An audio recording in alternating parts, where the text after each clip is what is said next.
Okay, Mario, you were born in the Turks and Caicos. You spent your childhood in Germany, and at 16 you moved on to Canada, Toronto. How did your childhood shape you? Yeah, it's a big question. I would say that there was, I think as a kid, because I was raised by my stepfather who was in the military in Germany, and he was very passionate about adventure, and so he would always take us out on these different missions. And I think my mom was also very curious and very adventurous. Hence, one of the reasons why she left the Caribbean, at the time, a country of only 25,000 people. And it was incredibly rare for a woman at that time to venture outside of the ecosystem of the Caribbean islands, in a sense. And she ended up marrying this German guy, who was white. And she was frowned upon, but she went against all these different odds. And then you have like this adventurous man from Germany who came and kind of swept her up and said, let's take you and the kids to Germany. So your mother taught you courage? Essentially, I think so, yeah. I mean, through our upbringing, she would, like the challenges that we had, she would kind of make it like a challenge, like an adventurous challenge that seemed fun for us, no matter how hard it was, whether, after the divorce, we kind of went kind of deep into poverty. And my mom always found a way to make it kind of something that we would find adventurous instead of sad and feeling sorry for ourselves. So resilience. Absolutely. Courage. And somebody who sought a different future. Optimism. Absolutely. 100%, yeah. Your sporting career begins in the Turks and Caicos. Just talk through that a little so we understand what that grew out of. So I started playing sports mainly because, I had the physical abilities for it. One day, one of my friends said, would you like to compete in track and field? And, I was this weird, awkward German kid in the Caribbean, with my accent still very deep. And, I said, okay, well, what is this thing that you call track and field? And they would be like, you run from point A to point B. And, I just did it. And apparently I was the fastest in the school at the time. So, and then that led to, people stopped teasing me and, people started looking up to me. And I was like, whoa, this is excellent. I think I can get used to this. People won't make fun of my German accent anymore. So I began competing at a high level. And, unfortunately, my country, Turks and Caicos Islands at the time, did not fund the Olympic Games at the time or Olympic athletes. So, and then with the added pressure of injuries and all that kind of stuff, it just didn't, it was a dream that essentially just kind of fell short, right? A dream that fell short, but you supplant it with something else. So give us the shift from that, and should we call it, what do you want to call it? Was it failure? Was it taken away from you? What was it that became the next phase? So I never really call anything failure or successes. I call them experiences. And to me, that was what that was. It was an experience of, and I appreciate it and have gratitude for having that experience because, at one point I was top 20 in the world for the 400 meters just for a snippet of a time. And I think that was back in between 2005 and 2007. And I was a young boy. I competed with, some of the greats like Usain Bolt. And, to be at that level is a feeling that not a lot of people get to feel. Less than 1% of the human population get to feel like Superman or superhuman, And so it's something that I can always go back to when I close my eyes and I just have this complete, this blissful feeling of gratitude. Was it injury? What was it that made you shift out of track and field, or is it just the course of that career? It was, I wouldn't say injury is what stopped it. I think all athletes at that level eventually, become injured. Usain Bolt was injured, some of the top athletes, all of them have been injured. So it's not really about the injury. It's more about, is there enough passion for you to keep going beyond that? And for me, I didn't feel it at that moment, So I fell out of love with track and field. Migrating from Turks and Caicos Islands, where I really competed at a high level, and then moving to Canada, where I started competing throughout university and high school there. It just wasn't the same anymore. You lose your group of friends and, your community, your track and field community. So it was a completely different world, and it was one in which I didn't exactly feel as home as being back in Turks and Caicos. You fell out of love, and you've the rest of your career is very much about passion. It's about conviction. It is a love story with this identity and experience as an explorer. What was the catalyst to that major shift from one career to another? I think I went through a very deep stage in my life, and that deep stage was, it was a question of like whether I wanted to take my own life or not, and I had to face those battles, and so it was kind of, when you're competing at such a level, and this was your dream, and then all of a sudden that's stripped away. A lot of people kind of go through a certain depression, or some of them ignore it, but then kind of live the mundane life that they never really wanted to live, right? I wanted to live a purposefully driven life, because I didn't see any other way to live life, really. And so when I lost that purpose, I also lost kind of the sense of self. I lost the sense of purpose. And and then I just didn't want to live anymore. Not because I felt sorry for myself, but because I just didn't feel like there was a point to keep going. And there was this shift in where I started doing a lot of research into other explorers and what, why am I really here and what do I really love to do? So I gave myself one last push before, kind of like calling it quits. And that was a process that took, a few years, from my retirement of track and field to becoming an explorer and walking the length of Africa. Is this a very private period of exploration when you're looking inside yourself? Is it reading? Was it therapy? Was it friendship? What was it or was it just you and a written word? So most of it was me self-sabotaging myself, right? It started with me, not exactly being good to myself, good to other people. And, not that I purposefully ever hurt anyone, but I would do things, I would be unavailable to people, emotionally, in all these kinds of things. In reflection, it really hurt other people as well, to not be available in a certain sense. So it hurt my family, it hurt the people that were closest to me. And I'm an very empathetic person, and so I can feel when that happens, and it hurts me as well. So the amount of hurt started compounding over time. And, I started reflecting on my childhood. And when I was a kid in Germany, me and my brother, I remember going on all these crazy, cool adventures that really uplifted our spirits.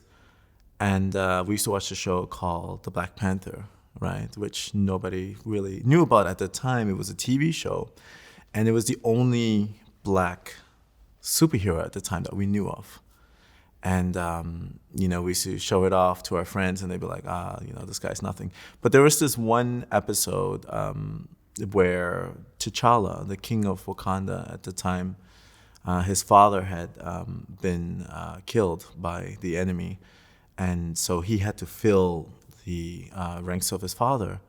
But before he did that, and this isn't covered in the movie, actually, this is purely in the show, he decided that before he became king of Wakanda, he wanted to go on a walkabout. He wanted to explore Africa, and he wanted to see the vastness of what this continent was about.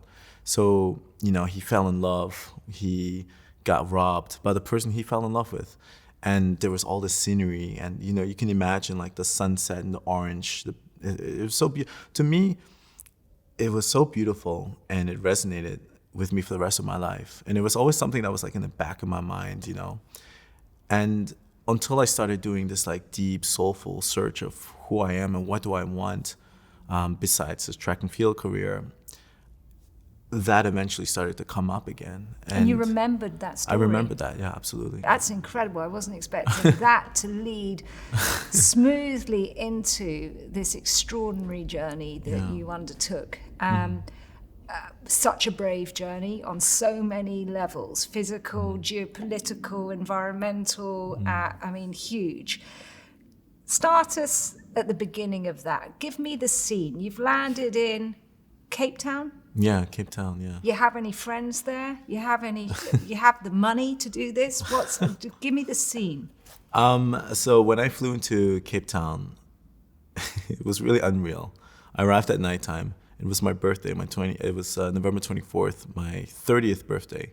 So, and that was the day that I wanted to have my first landing in Africa. Was on my birthday. Oh, you are so inspiring. You are so inspiring. Keep going. And when I landed, the person who I was supposed to stay with was through couchsurfing. And I had only learned about couchsurfing, which is a free app where, you can stay at people's homes for free. And I learned about this because I did a practice run in Canada where I walked from Toronto to Montreal. And I was like, whoa, what is this? So you can just stay at people's homes. And so, I started like, well, what is that available in Africa? So it wasn't available in most of Africa, but definitely in Cape Town. And so I was in contact with this person for a few months. And I arrived, he picked me up in a nice, beautiful white Mercedes, which kind of it was like a contradictory view of what I had about Africa. I was completely naive. I had no idea. I thought there were tigers and whatnot in Africa, and it was just really bad. So I was, I didn't do enough research, really. And I think that was important because I wanted to not know as much. I needed to know the important things. Knowing if there's lions or tigers is not exactly the most important thing. You have to know, like, what currency do you use and who's the government and how does the system work in that sense.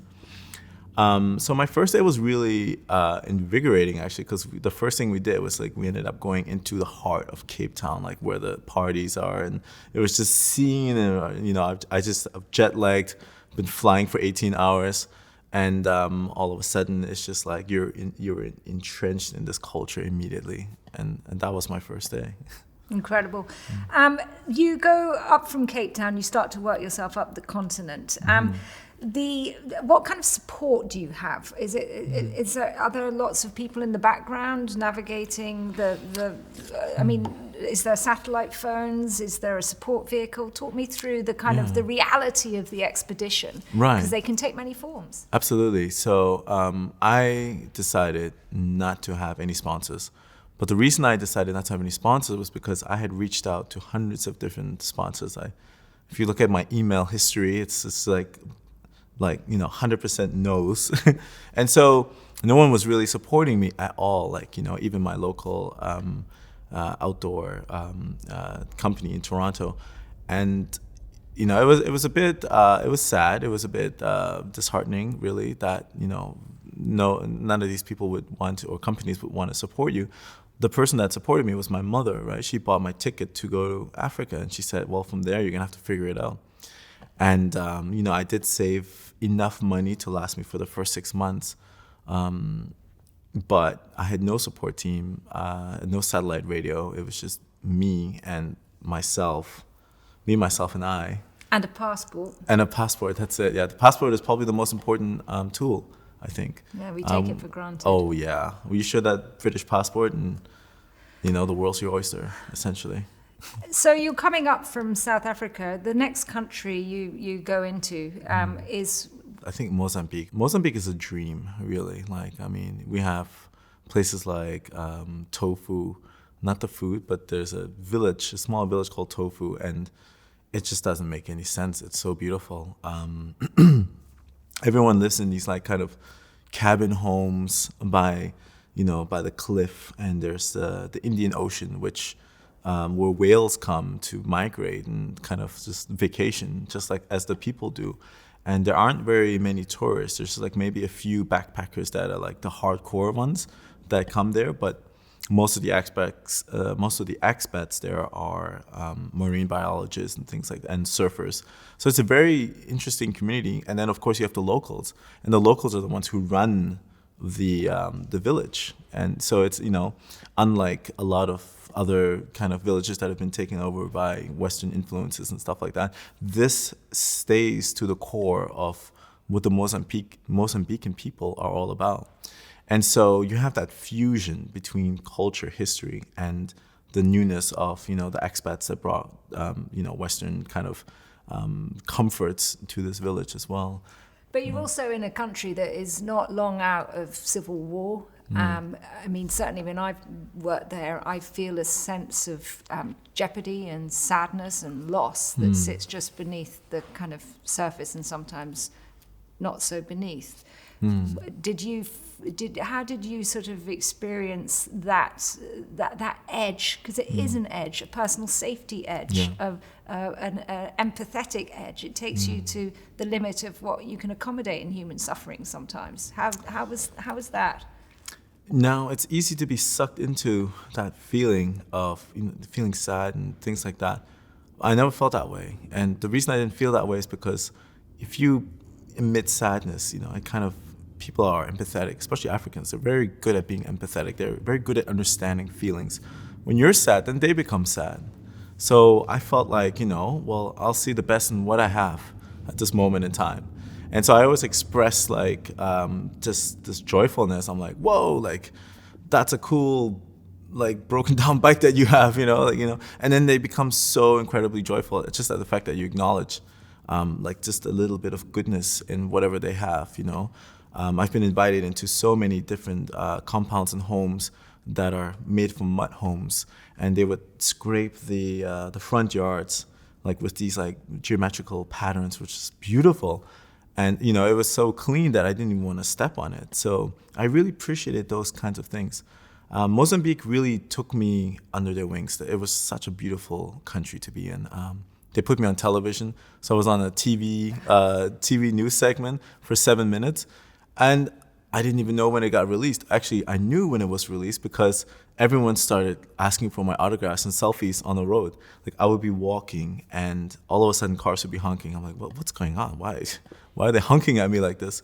People would stop, do selfies, and they'd be like, you are the men. You are the African men. You are the African man. You know, I'd be like. But there is the point. You are the African man, Yeah. and you have a different experience. I mean, it's infinitely depressing to me that you got so many no's. Yeah. And was that something to do with the color of your skin? Do you think? At the time, yeah, I believe it's a combination of, you know, maybe they didn't see the importance of Black people representing their brand, and two, and that falls into marketing, you know, and that's just the belief of. I feel like that's marketing from a closed box perspective, you know. If you look at, like, for instance, the you know, some of the movie, like the Marvel movie that just came out, Black Panther. You know, it had a Black superhero, and a lot of people would think like, oh no, that it's not going to market to the people. And what people fail to realize is that we're all people. When you embrace diversity, and absolutely when you normalize it, you would be surprised at how many people would love that, because diversity is what shapes society. It's how England became England. It's how America became America, because we observed other cultures. And from that we grew. And the cultures that don't change and don't grow are the ones that, you know, stay kind of like monocultured, right? But when you went into Africa on your birthday, of your 30th birthday, which I just love, you're doing it at a pace of a walk. You're kayaking across Lake Malawi. You're doing it at a speed that is human, that allows you to connect. That is very different from how the imperialists did it.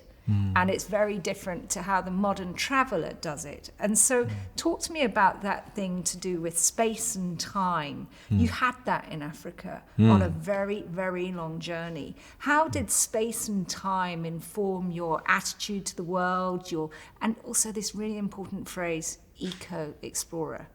Because without space and time...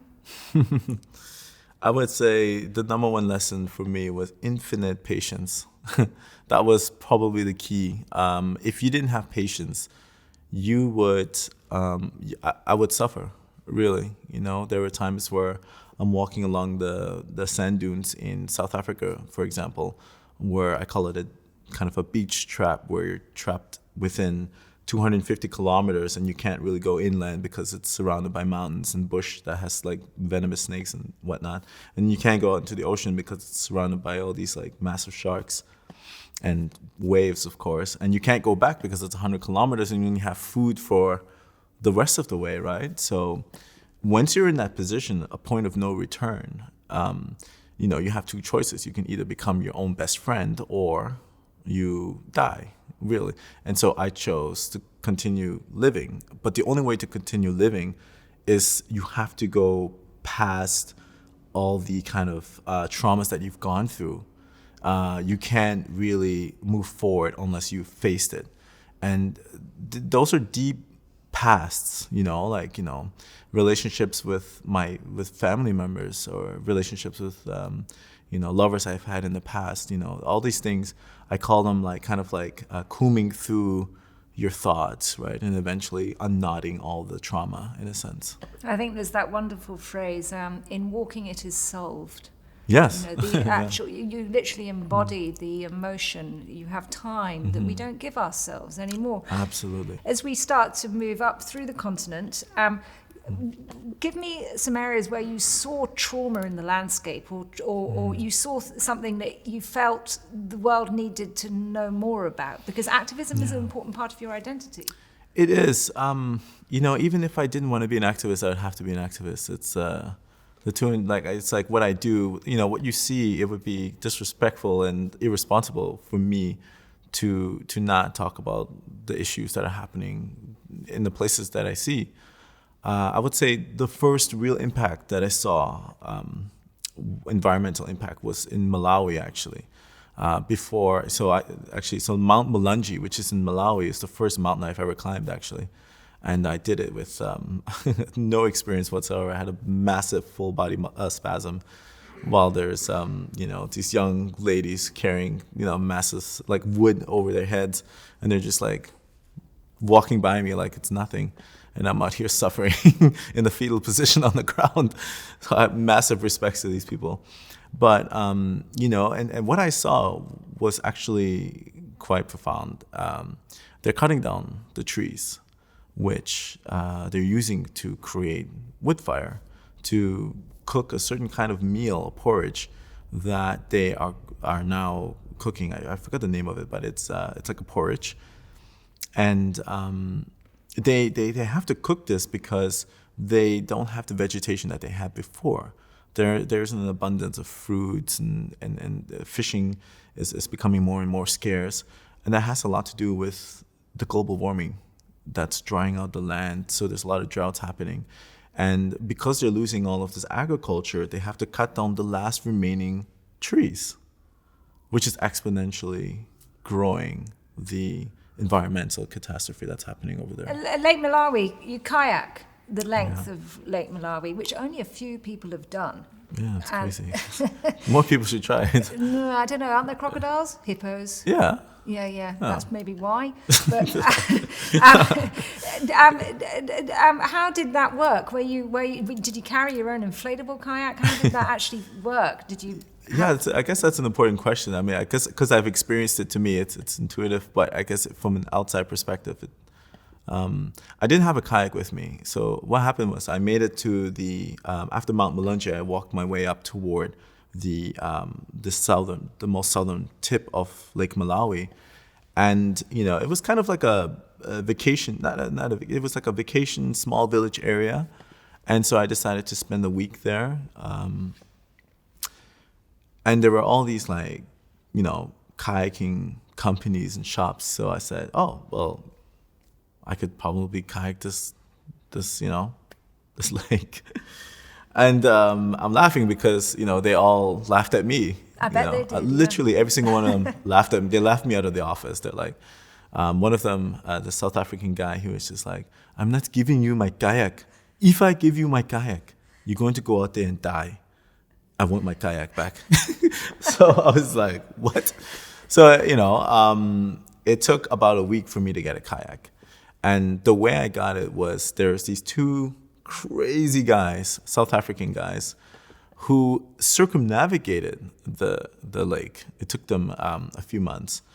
And they heard about my story through social media.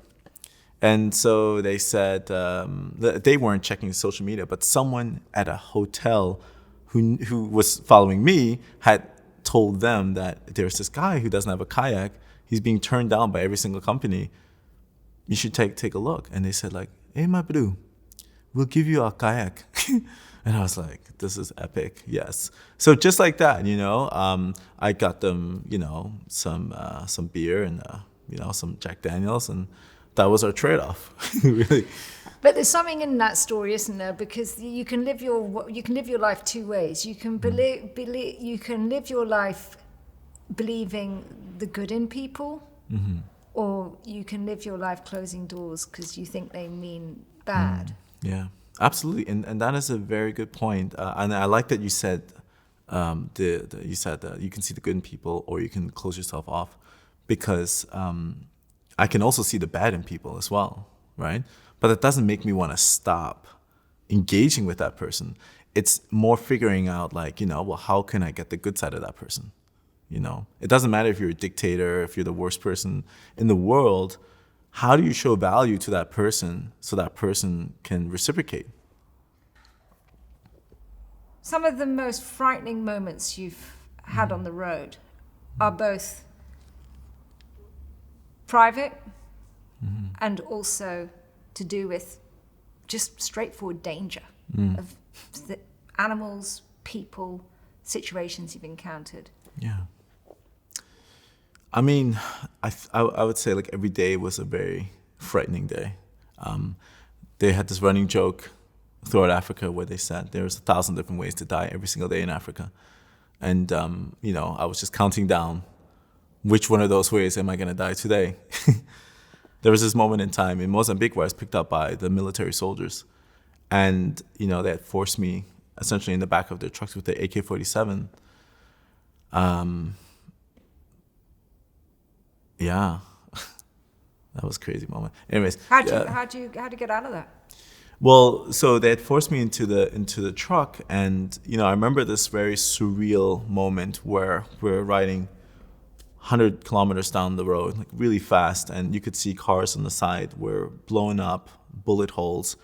But it was actually one of the most peaceful and beautiful sceneries I've ever seen in my life, because if you've ever been to Mozambique, it's just this beautiful red soil everywhere, and palm trees and cashew nut trees, mango trees everywhere.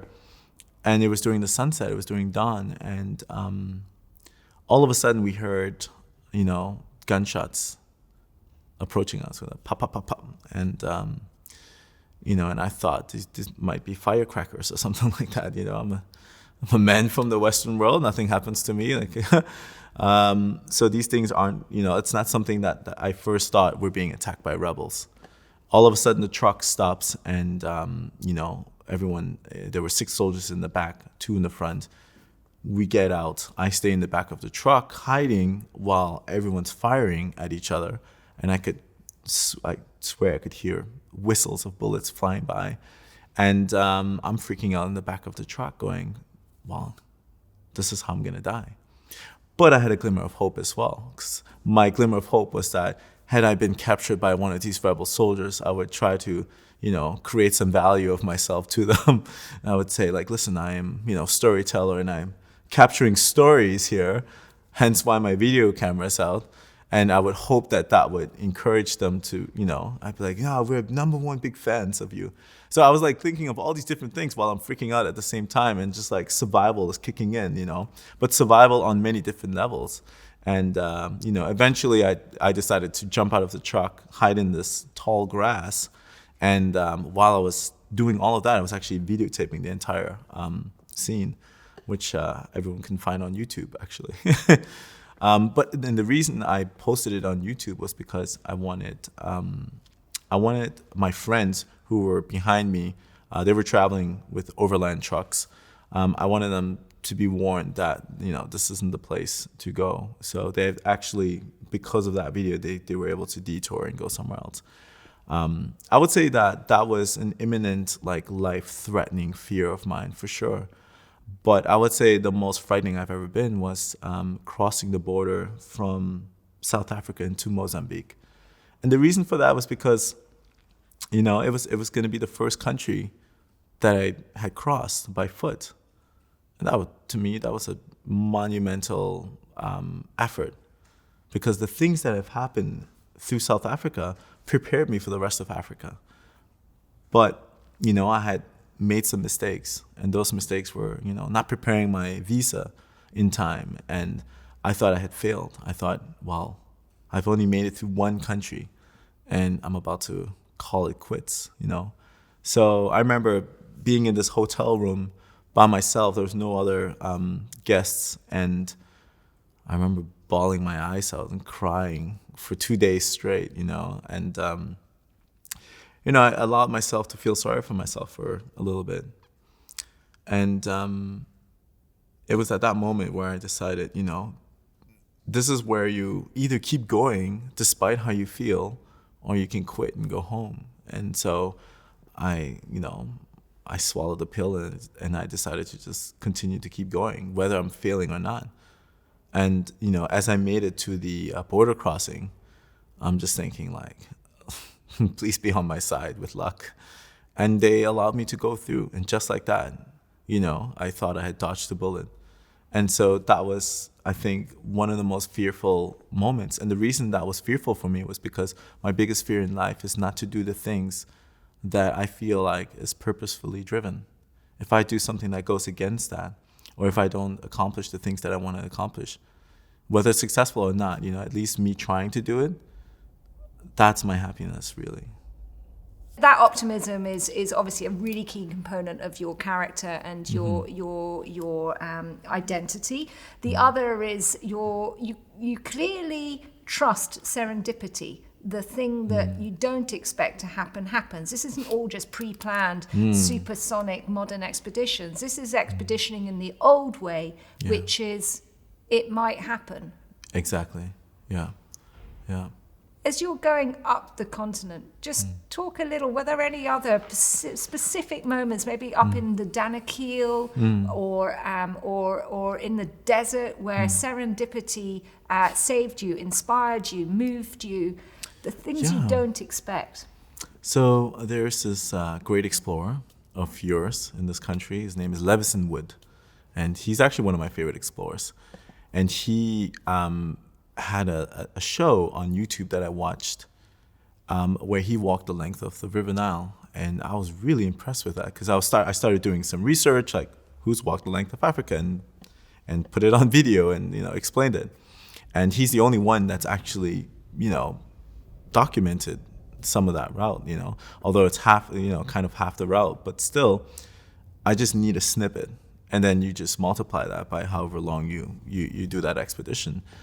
And, I started looking at how did he cross the White Desert in Sudan? That was my main kind of question. I'm like, how do you do that part? Like, that one part that's really impossible. But the fact that he did it made me feel very confident that by the time I get close to there, I can find that information out. If someone's already done something, for me, it's literally the easiest thing on the planet. You just have to do as they did or find a way to do it similar. It's really not that difficult. Yeah, well, you're very brave, because Levison also had a military career behind him. Oh, he did? I didn't know that. Probably enabled a bit of a Sudan desert crossing. Just talk to me the moment you felt most fear on the road. A specific anecdote where you've had to really think, how am I going to get out of this one? Ooh, boy. Huh. There's so many. I mean, it could be just London last night. I don't know. But Actually, I did get lost in London for a little bit. I was like, how am I going to get back? This is... wow, yeah. There are a lot of moments, actually. There's the crossing of the Save border in Mozambique. I would say like, being dehydrated in South Africa. So when you go into like second stage of dehydration, you feel kind of, you don't feel anything really. You just feel kind of blissful, right? And you feel sleepy. And so you kind of just pass out a little bit. But you also know in the back of your mind that you're about to die. And I think your mind tries to prevent you from feeling that really, though, or being conscious of that. So it kind of plays tricks on you, and so you start to hallucinate a little bit. And there was this moment in time where I had fallen back. I didn't necessarily pass out, but I was close to it. But I tried really hard not to, because I knew I was like, if I closed my eyes, I could die, because now I'm laying down and I'm being roasted by the sun and I'm already dehydrated. I won't wake up again from that, So, I imagine there was this seagull that had passed me by and it looked down on me, and I essentially felt like I was zooming back into it through its eyes, looking back at myself. And that was a very intense moment, because what I saw was myself on the beach, and there was this like kind of this trail of blood going into the water. And I think that was kind of the poetic part of my of my vision of myself. And what that meant really was that I am kind of merging back in with what is reality, which is, the organic life on Earth. And I am just a process of which is cycled. And your conscious spirit essentially isn't necessarily a thing. It's more about the energy of which people recognize what your energy frequencies are. Everyone has a character, everyone has an essence, and I have one. And so that's the spirit. And, that bird could have a similar kind of spirit. That essence, you've been brilliant and very self-aware and really honest about the depths and the darkness, and the really tough moments of your life, and also the euphoria. Two extremes. And it makes you real, it makes you authentic. How do you think you can hold on to that? As you've got big celebrity, and we've seen it happen again and again, where the celebrity loses those two really human things, euphoria and the darkness. Where do you find that space for yourself?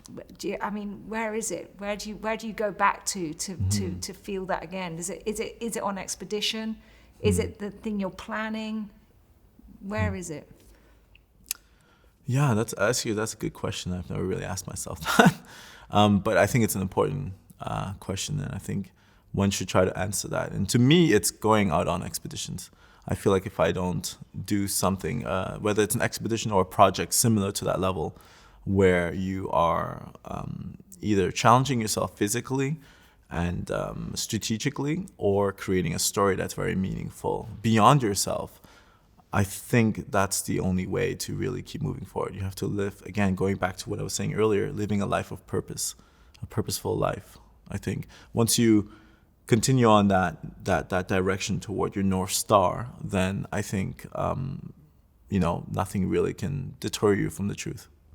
So Mario, what's next on the horizon? What's the next edge you're going to be looking at? The more I do these expeditions, the bigger you want to go, right?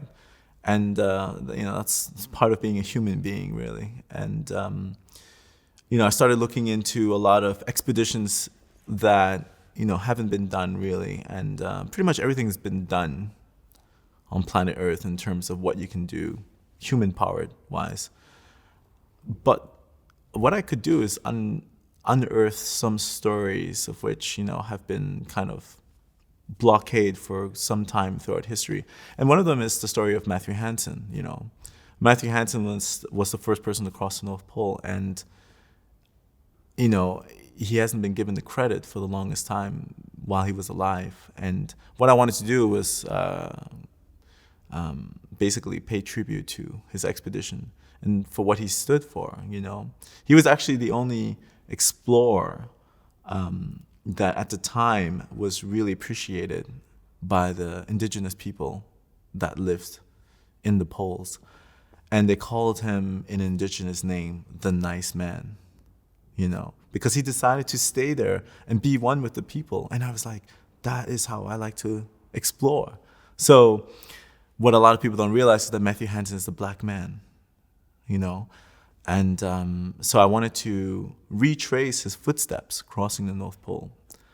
And, it's basically opening up a stage for new black explorers to come out. And not just black explorers, but anyone really, women and, people of color and everyone else. Basically just, changing the way what an explorer is all about, really. And that there should be kindness and curiosity to, exploring and discovering the world.